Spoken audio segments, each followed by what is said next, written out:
Good morning from Panhandle Outdoors with Winston Chester. Panhandle Outdoors, your source for fishing, hunting, and information for folks who enjoy the great outdoors.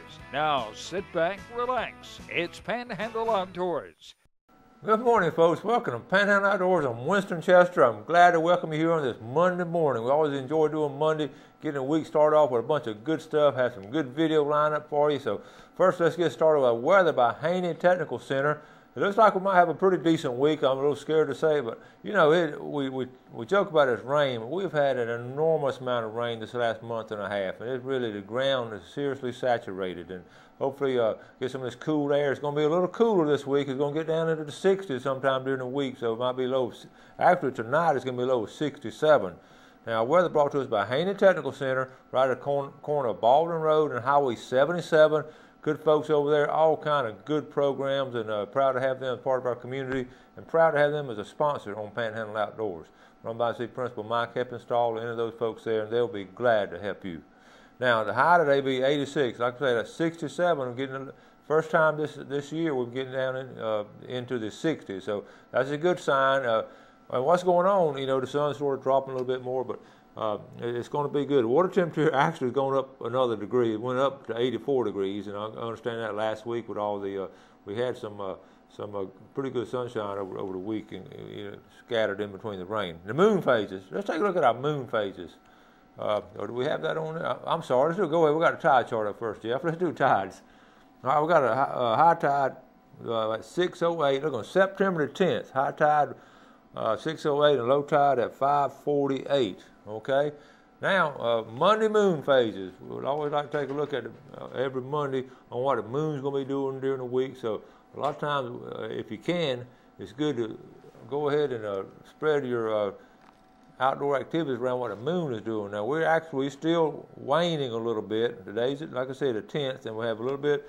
We got a new moon coming up this weekend. Now 15th, it'll be this weekend is going to be an excellent weekend to go floundering. So that's one thing you might want to put on your calendar. You look at the moon and all. It's going to be really dark nights, Friday night and Saturday night. Be excellent time to go. Okay. Now one of the things I was talking about the equinox. I got it right here. We're about 12 days away from the autumn equinox. Now we're talking about the movement of the sun and how we moving around the sun. But up here in the top right, in the top corner right here, this is going to be about 12 days from now. See the tilt? Now we're tilting away from it, and it's going to be a little bit cooler. The days going to be shorter. We'll be going into winter pretty soon. So that we're starting in the fall, and our outdoor activities will reflect it. We'll talk about that. Well, after we take this break, we'll jump on it. We'll be right back.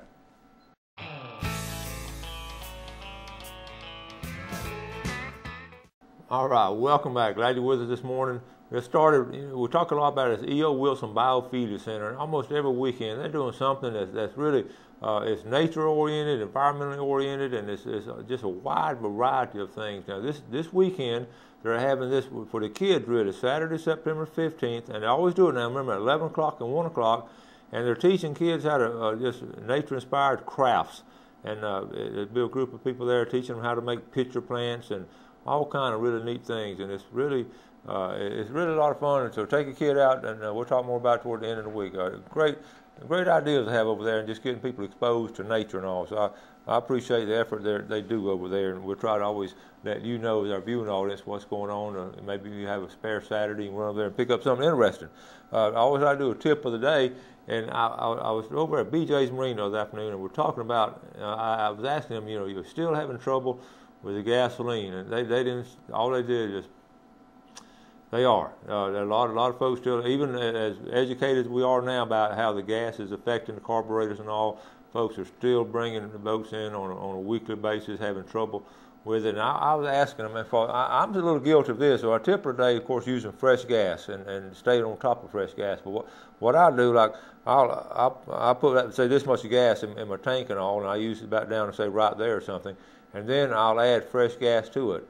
And I was asking them, because now at the bottom is the older gas, and I was saying, well, do y'all think this is a good idea to just mix in the fresh gas with old gas? And their answer was no. He said, really ideally just try to keep as much fresh gas in your tank as possible. And if you have a way to, if you don't use your boat, say in a couple of weeks or something, and just have that much gas, really just try to get rid of that gas if you can and put fresh gas in it. And that's going to be about the only way you're going to prevent it. I'm sure down the line I'm going to have a little bit of trouble with my carburetor, even though I try to stay on top of it using fresh gas. I just want to pass that on to you. I'm still having trouble with it, and so check your gas. If you've been in there over a couple of weeks and all, it's going to start getting old. And of course, you can always add additives to it. Okay, now. That was our tip of the day. Now, fall plans. We're right in the middle, right at starting the fall, and I was thinking, you know, there's three things: fishing, camping, and hunting. It's always a three-pronged attack for a lot of people in the fall plans on doing something outdoors. Of course, camping. I showed the other day a good state park camping area at Fallen Water. Showed you some pictures of it, and I'll show you some more state parks in the area you can go camping at. But camping is just always a great fall activity. I really would encourage that. And I'm tentatively planning a camping trip that. Well, I'll tell you more about it as plans progress. All right, but on the fishing now, we're talking about floundering. We're talking about getting your cast net ready for mullet. Freshwater fishing will really be kicking in late September and early fall, early October. So that's going to be good. And hunting. Now, hunting, we will have this late season coming up in September for ducks. Okay. Then the next weekend, the first weekend of October. You have always first week in October, you have your dove shooting. So you have all that stuff going on. But one of the things you want to do, you want to start prepping your land. If you're doing it for dove and all, you got to make sure you're careful about spreading things out. Now, I went up to Wausau, visited my buddy Benny Forehand's got a nice farm up there, and he showed me how he was getting his stuff ready for deer hunting. So I'm going to roll this deer plot video on how to get ready for deer season, okay? So here's Benny on this. Okay, one part of hunting is managing your property, beard management. This is one of the time-consuming things people never think of until you actually do it. So I'm going to do a little bit of one of the things we do, hooking up the bush hog. Benny Forehand up here in the tractor. I was having with John Feeney. John goes to Mosley. He's up here hunting with him this weekend, and we're going to show you some of the things you do in addition to just going out and hunting all the time. Open up the bush hog. I want to be careful doing this kind of stuff.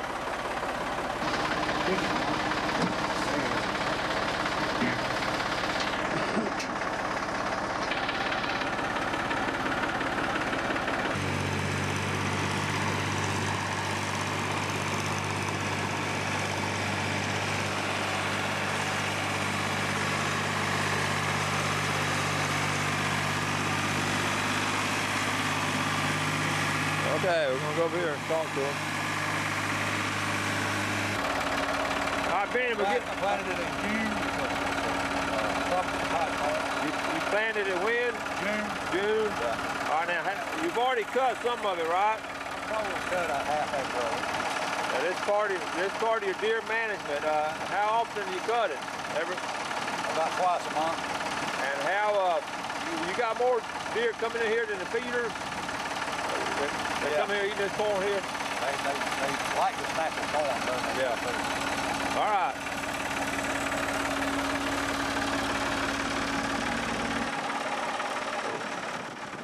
You can see what he's done is planted the field and he's cutting down a little bit at a time.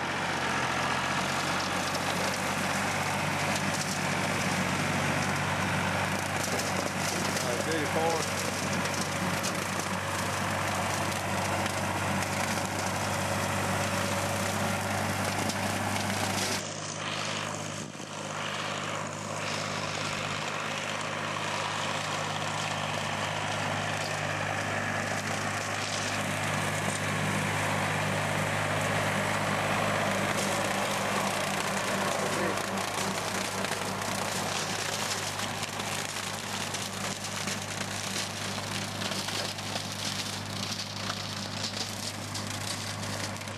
Okay, and these rows over here he's already done in the previous, he does every couple of weeks, and you can see, look at all these bare cobs right here. You can see exactly what I'm talking about.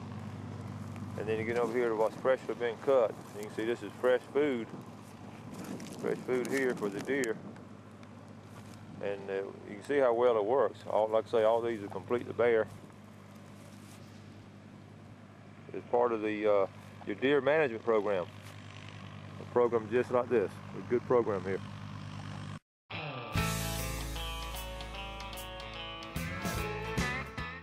Okay, all right, welcome back. You can see it's just good preparation to be ready, and you know, like the Boy Scout motto, be prepared for the season. Don't wait till the season starts and do all that stuff at one time.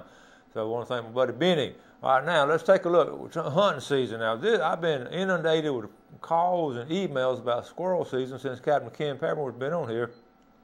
And now it's different this year. Like Ken said, the state is going to open squirrel season on October the 13th on private land. And I double checked with him. I said, are you sure he's right? Because I have so many people call me and check. Now this is going to be on private land only. And actually they're opening, the entire state is opening up on October the 13th. And they just put a big sentence. Read that, if you can, that sentence at the top. Hunting season for gray squirrel on private land has been extended. From now on, it'll be open the second Saturday in October. So remember that. Just go and make that be part of your October calendar from now on. The first Saturday of October is going to be dove season, and the second Saturday of October is going to be squirrel season. That's on private land. Now, it won't open up in management areas until like the normal dates in November. Okay? Now, let's jump over from squirrel hunting to kayak fishing. I love fishing out of a kayak. I don't get to do near as much of it as I would like to. I have a problem. I have to go to work most of the time like a lot of y'all will have to do, so that cuts into it. But when I get a chance, I just love to go. And I will say now, I was one of the very first guys to start kayak fishing. Even when Brad got started over there, I was one of the first ones to get a kayak and start fishing. I was proud to do it. And but what you got to do when you kayak fishing, you got to remember this: when you get out in the kind of weather we've been having, you don't have that motor to get you back to land really quick. So you got to be, always keep your eyes to the sky. So let's go on this little kayak trip and fish to West Bay. Had a great time. Okay, folks, I'm at the Burnt Mill boat ramp, just getting started, getting the kayaks all set up. First person I run into, one of my former students, one of my favorites, Jimmy Lindsay. Hello. Jimmy, you've been away from home for a while, right? Yeah, I've been away for about 12 years and just moved back to the area and getting into kayak fishing. Well, how do you like kayak fishing? I love it. And who's your buddy you brought with you? This is Scott. Scott Scrine. Met him. Go ahead. Sir. Brand new to the area from Washington State. Unlike you guys, I have a sit-in kayak. I do notice on hot days I get protected a little bit. But, yeah, no, and this is fun. I love these Hobies, and I want to see how they work and maybe get into something like that. All right, good deal. So what's your game plan today? I'm going to get out there. I'm getting a late start this morning and try to catch up with my buddies because I can't be beaten. Okay. So just trying to get things ready in a hurry. Just demonstrating these Hobie kayaks with the Mirage Drive to Scott here, and going to leave him behind because paddles are very slow. Okay. Morning, Brad. How you doing? Doing all right. Couple of little trout, nothing big, and some reds up there schooling, but they all got lockjaw. It's about typical. You got a good little crowd out here this morning. Yeah, I know there's 2 or 3 more on the other bank over there. Yeah. From everything I count, I think there's 8 of us out here. Good deal. Good deal. Not a great big crowd, but not bad. Okay, I'll just come check on you, trying to find your hot spots. Yeah, I don't have any hot spots. If you see me fishing, go elsewhere. Okay. All right, folks, I've got a nice redfish on here. Whoa, there it goes. And I've got one film there. All right, you see him right there? I'm trying to film and fish, and it is hard to do. Hold on now. I'm gonna cut off a minute. He has not seen the boat yet. He's made a good run. There he is, right there. Okay. I'm gonna turn this back off to get this baby. Okay, got him in. You see what I caught him on? A little gold spoon. Nice little red. I need a cameraman. Caught him real lightweight reel, fishing out of a kayak, right up the edge of the bank, because all those school out there, and eased up to him real quiet. That's what's so nice about kayak fishing. You can see, nice red. It ain't quite legal, but it'll be fun to catch. Okay, now what I'm looking for, you call it like busy water. It's like or nervous water, and sort of hard hard to see at times, but out here on the kayak it's so quiet and peaceful. And there's a little bit right up in there. And I'm gonna ease up in there and toss. See it right in there. That's some reds right in there.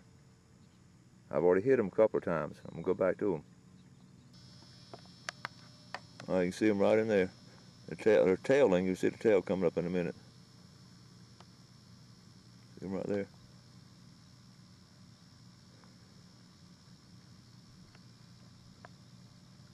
I've been in this little, they were over this little hole right here. I don't know if you can see this little hole. In a little sandy spot. Then they got it back in the grass. And right out here, right there. They're coming out of this grass right here. And there's a whole school. I'm gonna try to reel and film. Hold on a minute.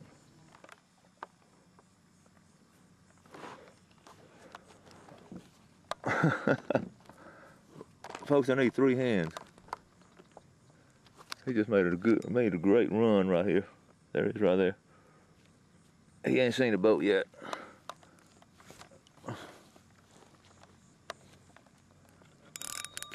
I'm on. Whoa! He broke me off. Broke me off. He took a run. I should have been filming. Should have been fishing. Hey, Brad, how you doing? I'm tearing up the 12-inch trout. All right. I'm catching more of them than I've ever seen in my life. How you doing? I'm doing great. I'm not catching any fish, but I'm having a ball. Oh, okay. Hey, Brad, I just got into a nice school of redfish. Did you? How many did you pull out? Oh, I lost count. I counted on my toes and fingers and ran out. But I got broke off several times. Did you? Yeah. I see your line back there. Yeah, I need. I'm not gonna tell you where they are. I saw you. So you catching a lot of little trout? Little trout, little trout. That's still fun. Yeah, I mean it's better than nothing. We got a good rain shower coming right here. Yeah, I know it. I'm gonna start heading in. Yeah. I don't have it. We don't have a motor on these things, so we got to get going. Yeah. All right, from West Bay, Panhandle Outdoors, Brad Stevens, Sunjammer. We'll see you in a little bit. All right. Now, that looks like fun. Had any luck? Few trout. Few small trout.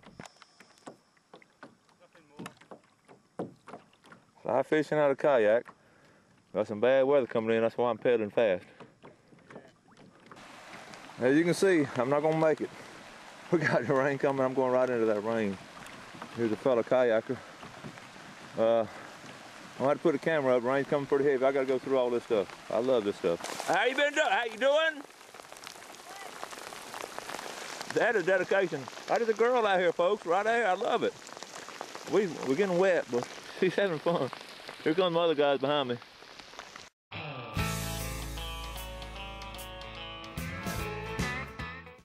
All right, welcome back. As you can see, that's a lot of fun. You're sort of down close to the water. You're sort of one with nature, and you get to just move around quietly. And I would encourage you this fall, or maybe this Christmas holidays, to go ahead and get on a kayak and just give it a shot. Brad's one of my big sponsors, and kayak fishing is just a lot of fun. Okay, now let's get ready for this segment. I want to start this segment off talking about fishing. Let's go to freshwater fishing. This is an old picture, and every now and then I want to show you some old pictures. This is late Coach James McFadder from Bonifay. My son is married to his daughter, so we've known him a long time, and this is one of his early pictures. This is a long time now before catch and release. He was a basketball coach up at Holmes County High School, so he put his basketball. This, folks, this is 83 pounds of bass, 14 bass weighing a total of 83 pounds. That's over 5 pounds of bass, and of course, he ate about half of them and gave the other half away. That was a long time before catch and release, and that was the late Coach James McFadder. What a fine man. He was sort of be missed along the Holmes County, all the athletic events this season and all, the basketball games and football games and all, but I just thought that was a special picture. I want to share that with you. We don't have those pictures anymore. All right, now, let's talk about, I tell you, you know what, let's give something away. We talk about the Mexico Beach Artificial Reef Association, what a good association they are. They are about, putting those reefs up and doing a good job, and I have a T-shirt. I gave one away last week. I'm going to give one away this week, and this is all their sponsors. This is this year's tournament T-shirt and all. This is a large Mexico Beach Artificial Reef Association tournament shirt, okay? And I'm going to go ahead. Some of those you like that better when I cover my face up there, don't you? All right, now, let's see who's going to win this one, okay? We're going to give stuff away on a weekly basis here on Panhandle Outdoors. And the winner is Marie Borges. Marie Borges, okay? Marie, that's your shirt right there. We sit it right there, and that's all yours, okay? Now, while we got a couple minutes left, briefly, I've done this before. I want to go do it again now. Make sure everybody understands the season. Now, remember, we're Zone D, and the season, we just mentioned earlier about squirrel and dove. We know what's coming up, and then the last part of September will be early duck. But the main gun season, now archery is going to open up in Zone D October 20th. That's not far away. It's a little bit over a month away. I hope y'all are practicing with bow and arrow in the backyard. Now, if you want to train the deer dogs, that's going to be October 27th through November 15th. You want to get those dogs in shape. Crossbows is October 20th also. Muzzle loading, December, that first week of December, you know, in between the dead zone, what I call a dead zone, as far as hunting season between Thanksgiving and opening back up. Great opportunity to go muzzleload hunting, December 1st through 7th, and then it opens up the day after regular gun season, open up on February the 18th through 24th. So that's not a lot of time as far as just a week or two in there, but some excellent time to do it. That's a lot of fun too. General gun, this is the main word that's going to affect most of us. General gun is November 22nd through 25th. That's that, you know, legendary Thanksgiving holiday time. And then December 8th through February the 17th. And that's when you squeeze in the muzzle loading right there. All right? And quail and all will be on there. We'll talk about quail and all later. Doe season in some areas will be December 26th through January 1st. That's always the time right after Christmas. That's doe season. Make sure you're doing it in an area that allows doe season off. Okay? We're going to start wrapping things up now. All week long, we've got some good shows lined up. Tomorrow, I'm going to have, speaking of bass fishing, I'm going to have Alan Courtney on tomorrow. A lot of folks enjoy seeing Alan, and he's got so much good information. And talking about this, we're going to talk about this big $10,000 tournament coming up in a couple of weeks. Folks, I'd encourage you, if you do any kind of bass fishing, go ahead and enter that thing. That's a good prize right there. They're going to give a lot of rewards. Got to get out of here. You have a great way to start your week by doing something good for somebody today, and just make it a great week all around. Okay? We'll see you later, and God bless. Thanks for joining us for Panhandle Outdoors with Winston Chester. Panhandle Outdoors features hunting, fishing, and other activities and information to help you enjoy the great outdoors. Join us next time for Panhandle Outdoors.